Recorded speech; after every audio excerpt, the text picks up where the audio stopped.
박넝쿨로 말미암아라는 제목으로 말씀 전합니다. 제가 며칠 전에 신문 기사를 봤습니다. 그리고 그 신문을 읽는데 좀 이해가 안 됐어요. 왜냐하면 며칠 전에 큰 홍수로 인해서 서울에 물난리가 났었잖아요. 그런데 가만히 생각해 보세요. 매년 홍수로 인해서 많은 사람들이 죽고 실종을 하는 사건이 일어납니다. 매년이요. 그것도 그 지역이 바로 우리나라의 수도 서울입니다. 서울이라고 하면은 우리나라에서 가장 발전된 도시잖아요. 그런데 매년 왜 홍수로 인해서 큰 피해를 보는데 나라에서는 왜 대처를 하지 않는지 이해가 되지 않았습니다. 또 경제신문을 보고 있는데 미국이 동맹국인 우리나라와 일본에 25%의 높은 관세를 매긴다고 합니다. 그러니까 우리가 1,000원, 단돈 1,000원의 물건을 팔을 때 250원을 미국에 세금으로 갖다 바쳐야 되는데요. 동맹국에게 꼭 이렇게까지 해야 되는지 화가 나는 그런 일도 있었습니다. 그런데 이렇게 이해하기 어려운 세상 속에 우리가 살아가지만 성경을 보면서도 이해 못하는 상황을 우리는 발견하게 됩니다. 요나의 이야기인데요. 하나님은 이스라엘의 원수였던 나라 그 아수르에 구원하시려고 요나를 보내십니다. 그리고 요나는 하나님으로부터 도망을 칩니다. 하나님의 말씀을 전해야 할 그 선지자가 오히려 하나님의 말씀에 불순종하는 모습을 보여줍니다. 그리고 하나님을 피해서 다른 곳으로 가다가 큰 물고기에게 잡아먹히고, 그리고 그 물고기가 그 육지로 요나를 뱉습니다. 그리고 더 이해가 안 됐던 건 하나님을 모르던 그 니느웨가 요나의 그 말 한마디에 회심하고 온 도시와 그 동물들과 왕까지 회개의 역사가 일어나죠. 요나는 하나님을 이해하지 못하는 모습을 보여줍니다. 그는 무더운 날씨 속에서 광야에 성 밖에 나가 있습니다. 그리고 40일을 그곳에 지냈는데요.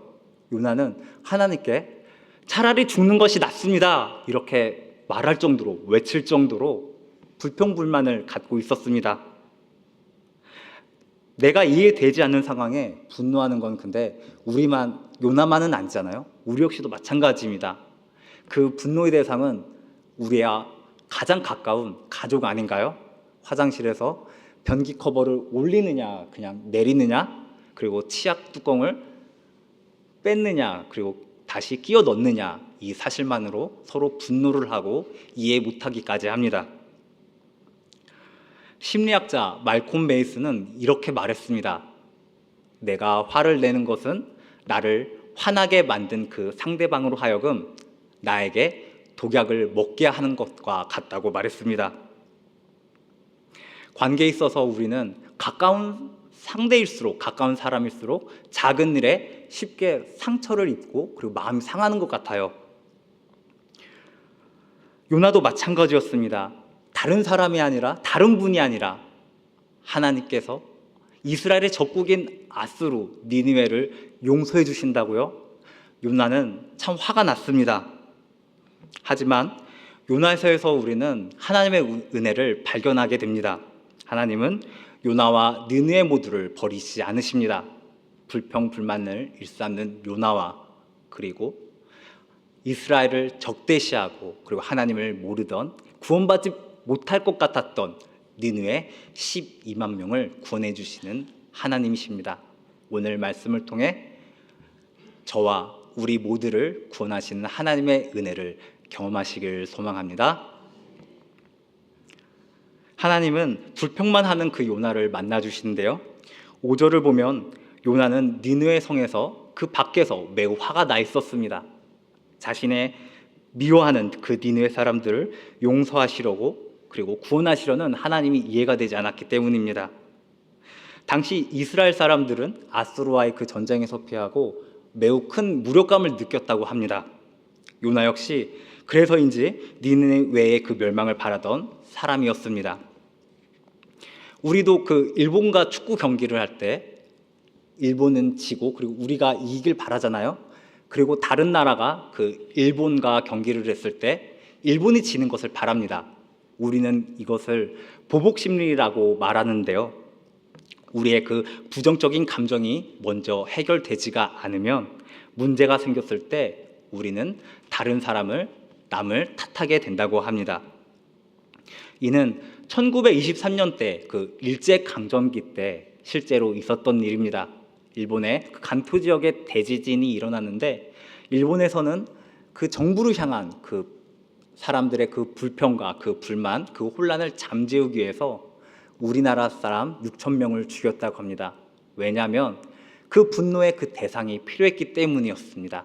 그저 아무 죄도 없던 우리나라 사람 탓을 하고 많은 사람의 생명을 해쳤던 일이었습니다. 이 배경에는 우리 사람들의 그 마음속에 이 내재되어 있는 그 죄성이라고 해요. 그 내면에 있는 그 어둠, 그 그늘, 교만과 두려움, 그 죄책감이 이 혼합되어서 우리들의 죄성이 나타낸 일이라고 합니다. 하지만 성경은 우리에게 있어서 우리의 마음을 살펴보려고 합니다. 하나님께서 사람들과 이 숨바꼭질을 하려고 하셨다고 합니다. 그래서 하나님께서 천사들에게 이렇게 여쭤봤다고 합니다. 내가 어디에 숨으면 좋을까? 그러니까 천사들은 하나님, 산에 숨으세요. 바다에 숨으세요. 하나님, 땅속에 숨으세요. 이렇게 조언을 했는데요. 한 천사가 이렇게 말했습니다. 하나님, 사람과의 숨바꼭질에서 이기는 방법은 참 쉽습니다. 사람들의 마음에 숨으십시오.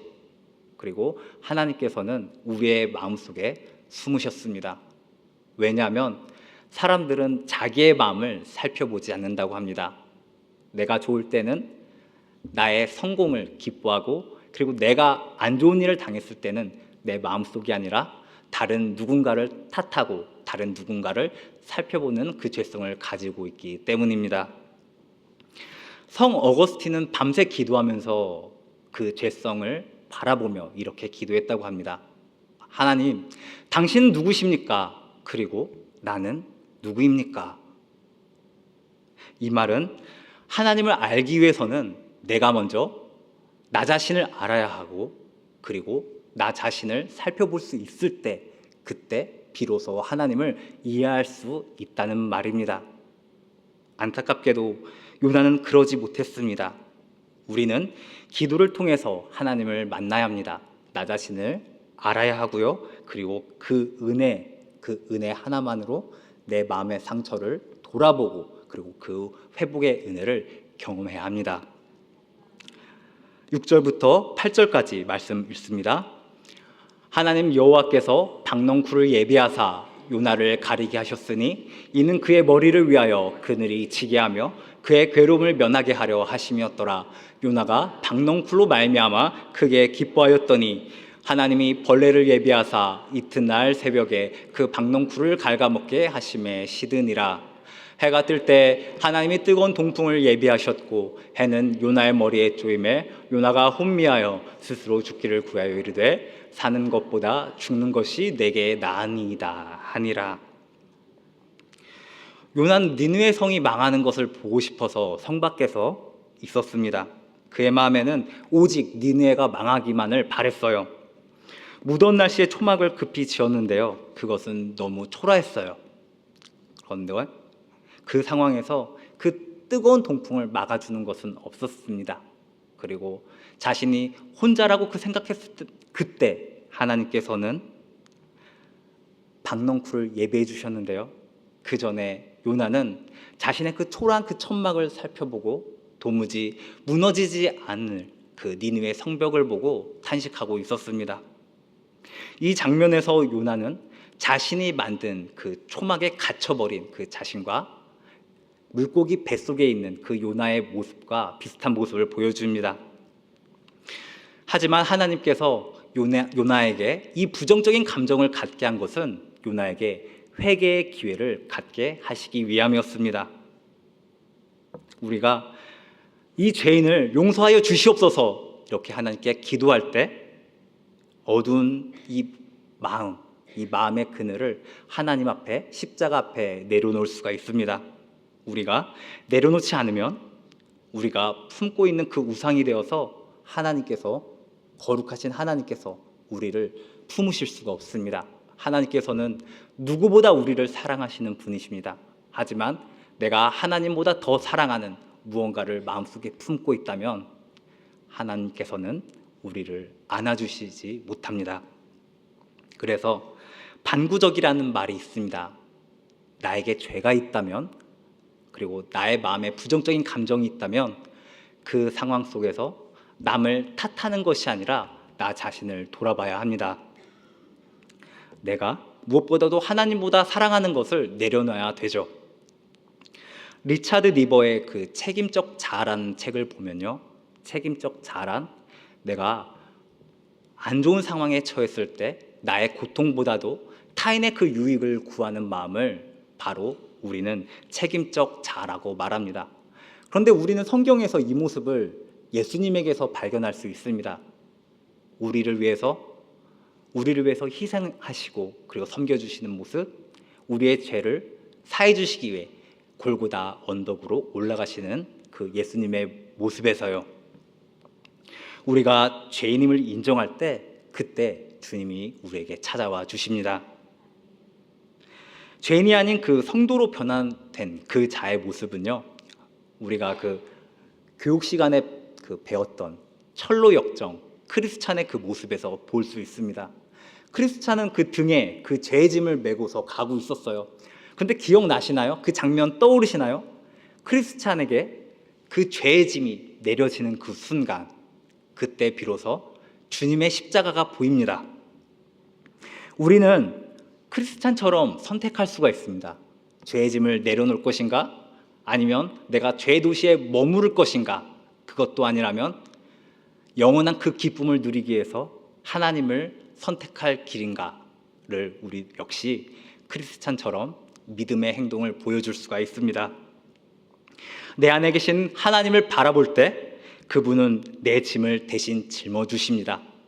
박농쿨 같은 그 은혜로 우리에게 시원한 그늘을 허락해 주십니다. 내가 만든 허름한 초막이 아니라 그저 뜨거운 동풍을 마주하는 것이 아니라 하나님께서 허락해 주신 그 박농쿨, 그 그늘의 은혜를 누리시는 오늘 되길 바랍니다. 사업과 진로 그리고 취업 등 우리는 여러 가지 선택을 하게 되잖아요. 인생은 선택의 연속이라고 합니다. 그런 순간에서 우리에게 무엇보다도 가장 최선의 선택, 베스트는요, 바로 나를 위한 선택입니다. 그 나를 위한 그 선택을 하나님의 형상으로 지음받은 나 자신을 떠올리고 무엇보다도 하나님의 그 뜻으로 하나님께서 기뻐하시는 길로 나아가는 일인데요, 그것이 바로 참된 회복의 시작입니다. 하나님께서는 요나가 불평과 불만을 갖고 있어도 만나주시는 하나님이십니다. 9절 말씀을 보면 하나님이 요나에게 이르시되 내가 이 박농쿨로 말미암아 성내는 것이 어찌 옳으냐 하시니 그가 대답하되 내가 성내어 죽기까지 할지라도 옳으니이다 하니라. 아멘. 요즘 식당이나 여러 가게를 보면은 수많은 트로트 가수들이 인기가 많습니다.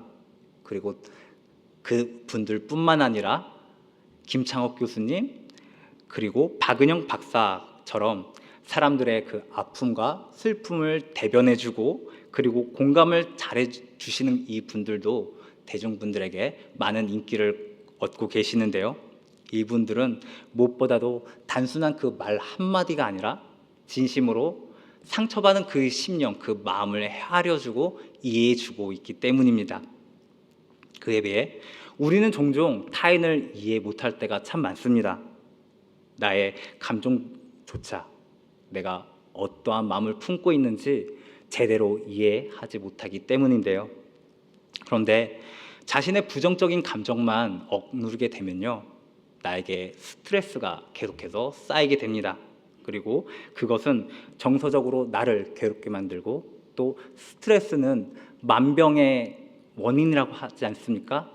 그렇기 때문에 내가 무엇보다도 부정적인 그 감정을 갖지 않는 것이 중요합니다. 나 자신을 바로 알아야 되죠. 칼 야스퍼스는 고난에 대해서 이렇게 말했습니다. 고난은 인간에게 위험을 부여하며 신성에 이르는 길로 제시한다. 우리의 삶에는 누구에게나 어려울 때가 있습니다. 우리가 어떻게 하지 못할 그 한계가 나에게 찾아오게 되는데요. 병, 그리고 사업 실패, 그리고 누군가와의 그 관계 단절, 그리고 이별이나 배신 등 내가 감당할 수 없는 그 고난 속에서 칼 야스퍼스는 그 고난이 우리의 내면이 성숙될 수 있는 그 기회라고 제시합니다. 우리가 평안하게 그저 다른 사람에게 피해를 안 주고 나 역시도 피해를 안 주길 바라는 마음에서 평안하게 살기를 원하더라도 상황과 환경으로 인해서 우리가 어려움을 당할 때 있지 않습니까? 내가 우울하고 힘든 그때야말로 나의 겉사람이 아니라 속사람으로 살아갈 수 있는 기회입니다. 진짜 잘 산다는 것은 다른 것이 아니라 물질이나 그리고 다른 누군가로 인해서가 아니라 하나님께서 주시는 그 은혜로 살아가는 것이 참된 복된 인생이기 때문입니다. 하나님께서 우리에게 기대하시는 그 인생은 고난 속에서 하나님의 은혜를 바라보는 믿음입니다.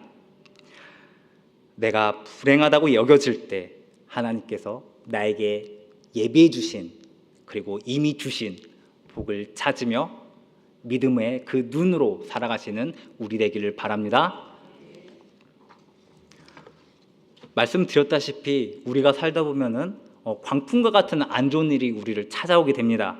마치 하나님의 그 낯을 피하라고 했던 그 요나처럼 우리도 하나님의 그 뜻을 외면하고 도망치고 싶을 때 있지 않습니까?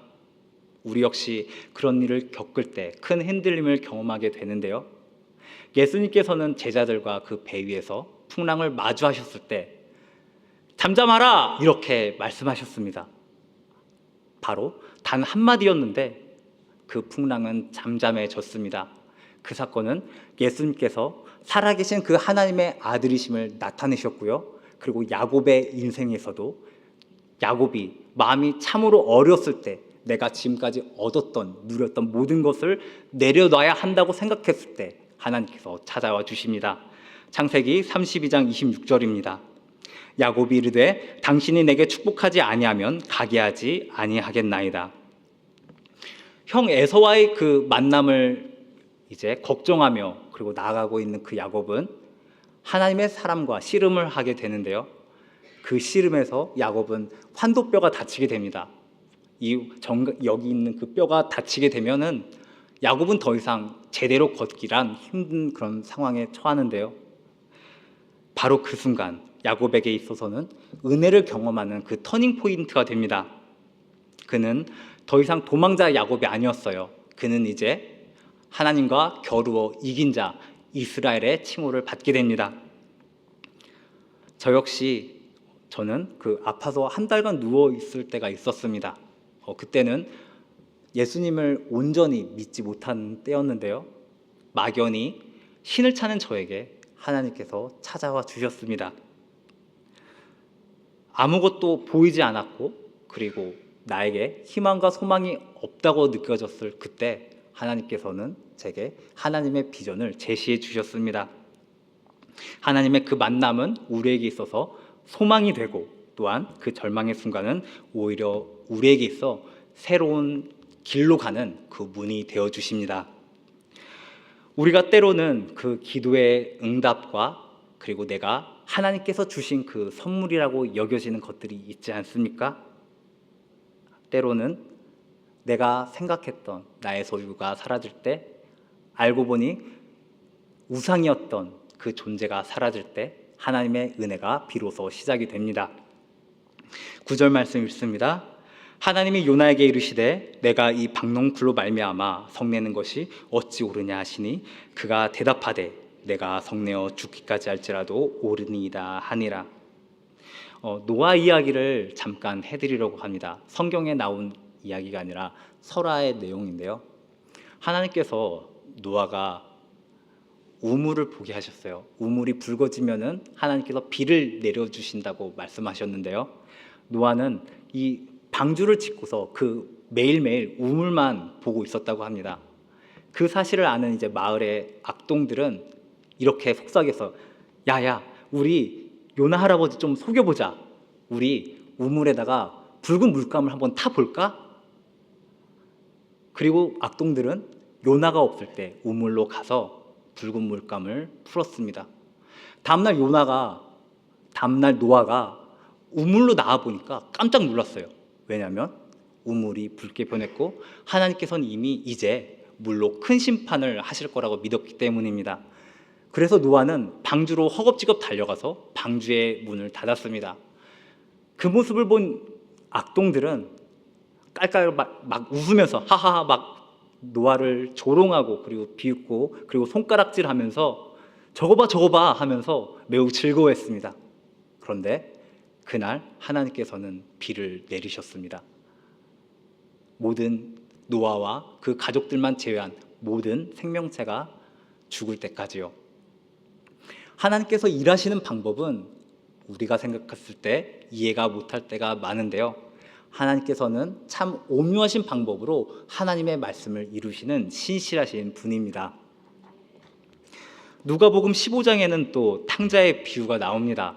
이제 탕자가 아버지를 찾아가죠. 아버지, 제게 어차피 미리 주실 그 분기 지금 저에게 주세요. 이렇게 철없는 그 둘째 아들에게 그 아버지는 순순히 그 소유를 내어 주십니다. 이해 못하는 그런 장면인데 바로 아버지께서 그 탕자의 아들에게 그 소유를 내어 주신 그 사건이 그 둘째 아들에게 있어서는 그 인생이 좋은 아들로 변화되게 되는 기회가 됩니다. 그 탕자의 아들이 그 외국에 나가서 모든 것을 잃고 아버지께 돌아왔을 때는 그 회개하고 그리고 아버지께서 바라시던 그 자신의 아들의 모습을 하고 있었으니까요. 그래서 아버지는 아들을 마주하고 더럽든지 깨끗든지 상관하지 않고 두 팔로 안아주신 분입니다. 여기서 중요한 점은 이 둘째 아들에게 있어서 자신이 가장 바랬던 것, 내가 가지고 있는 그 모든 것을 내려놓은 후, 잃어버린 후에야 그 회개와 그 회복의 마음이 임했다는 그 사실입니다. 이름이 회복의 통로가 되는 그 순간이었어요. 지금 내가 잃었던 물질이나 혹시 좋았던 기회가 있으십니까? 하나님께서 우리를 만나 주시는 복된 사인이신 줄 믿으시기 바랍니다. 또 탕자의 형은 이제 동생이 집을 나갔을 때 참 기뻐했습니다. 그제서야 비로소 자신 그 가문의 아들 한 명이었고 진정한 장자로서 삶을 누릴 수 있을 거라는 믿음이 있었기 때문입니다.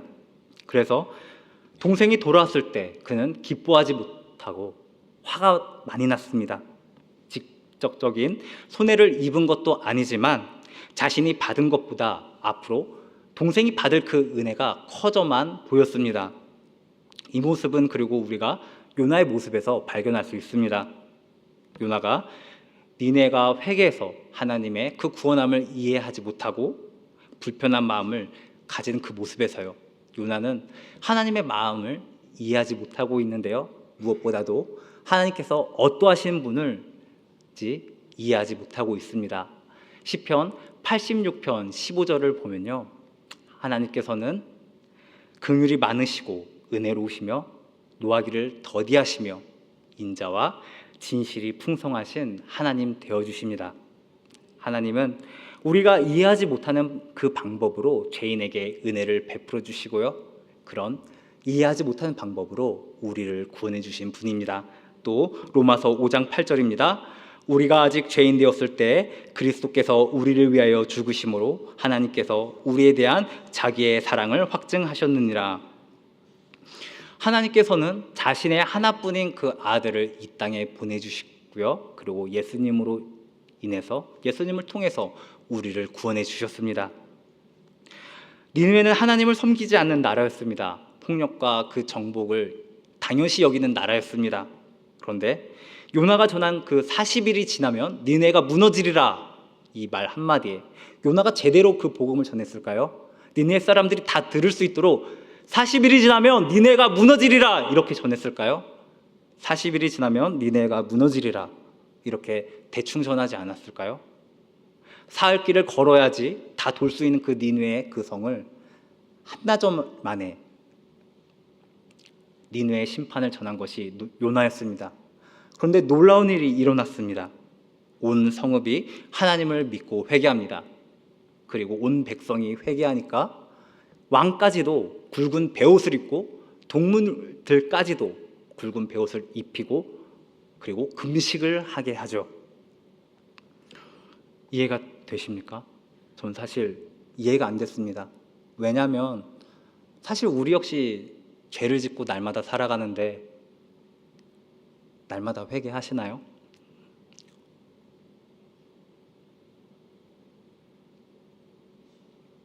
그렇죠? 그런데 니느웨 백성들은 굵은 베옷을 입고 금식합니다. 그리고 하나님께 부르짖습니다. 하나님께 부르짖고 기도한다는 것, 그것부터가 은혜였습니다. 이 모습을 요나는 어떻게 지켜보고 있었을까요? 요나는 처음에는 자신의 감정만을 앞세우고 하나님께 불만을 이야기하고요. 그리고 그의 불만은 물고기 뱃속에 들어간 후에야 하나님께 찬양과 감사의 기도로 바뀌었습니다. 그런데 그 요나를 니느웨가 아니라 그 육지에 물고기가 뱉어내고 노아는 그 거짓골로 니느웨 성을 나아가면서 다시금 자신의 그 모습을 발견하게 되고 불평과 불만을 일삼게 됩니다.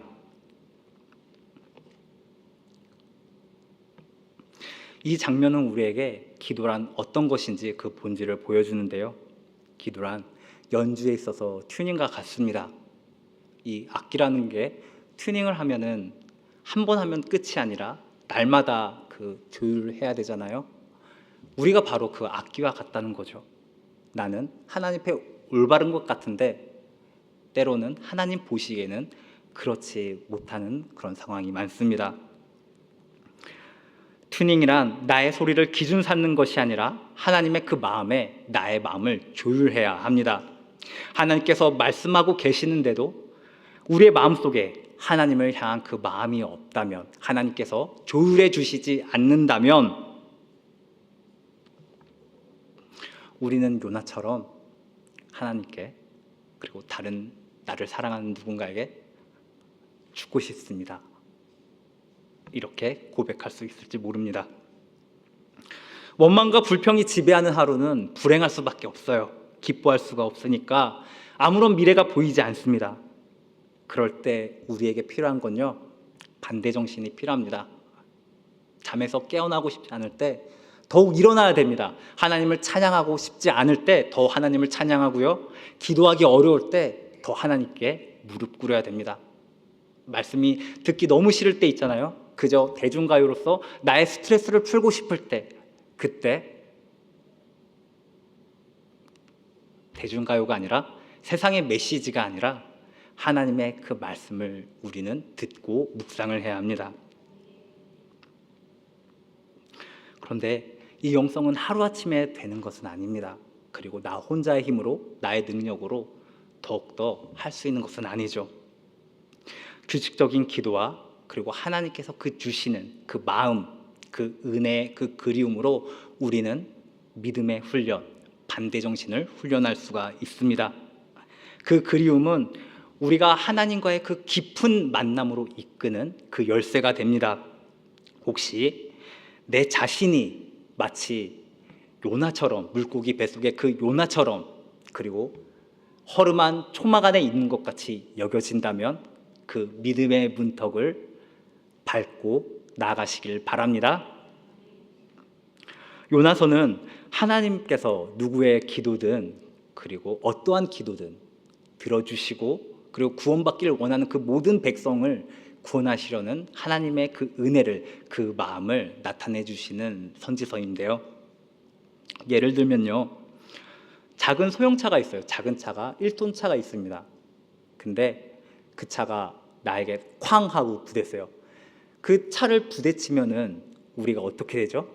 우리가 날아갈 거예요. 그리고 죽을지도 모릅니다. 그쵸?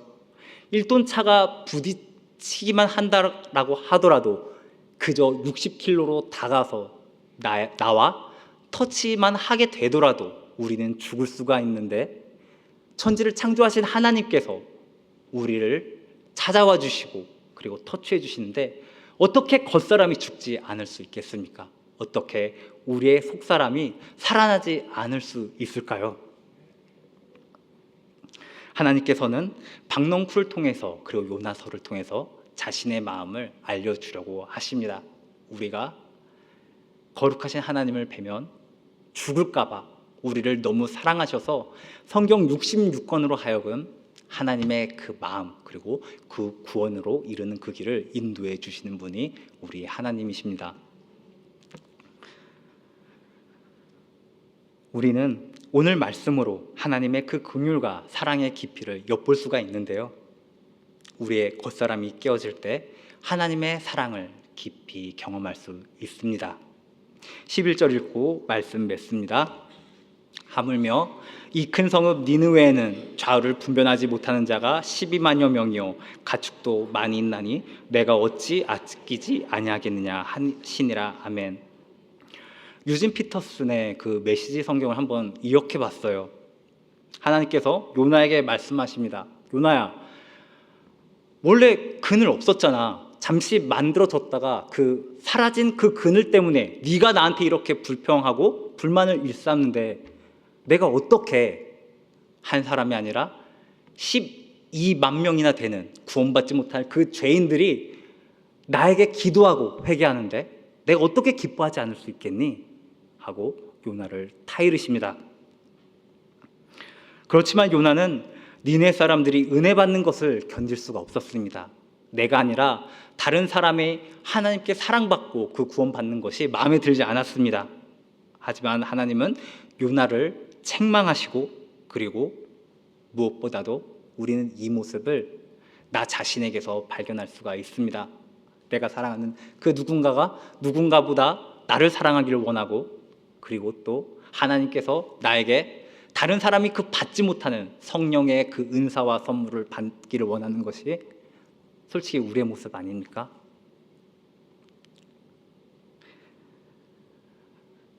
제가 너무 존경하는 분이 저에게 이렇게 가르쳐 주셨어요. 제가 일을 하다가 물이 너무 먹고 싶은 거예요. 목이 말랐는데 제 옆에 물이 있었어요. 그래서 물을 먹으려고 하는데 그분과 이제 눈이 마주친 거예요. 그래서 어떻게 해요? 물병을 드렸죠. 먼저 드시지요 하고 드렸는데 그분이 저에게 이렇게 말씀하셨어요. 성태야, 내가 목이 마르면 같이 일하는 누군가는 당연히 목이 마르고, 그리고 같이 일하던 누군가가 함께 있던 사람이 배가 고프면 배가 고픈 거야. 누군가, 그리고 내가 누군가를 좋아한다면 다른 누군가도 나를 좋아할 일입니다. 하지만 내가 만일 다른 누군가가 싫다면, 마음에 들지 않는다면 그 상대방 역시 나를 좋아하지 않을 것은 분명한 일입니다.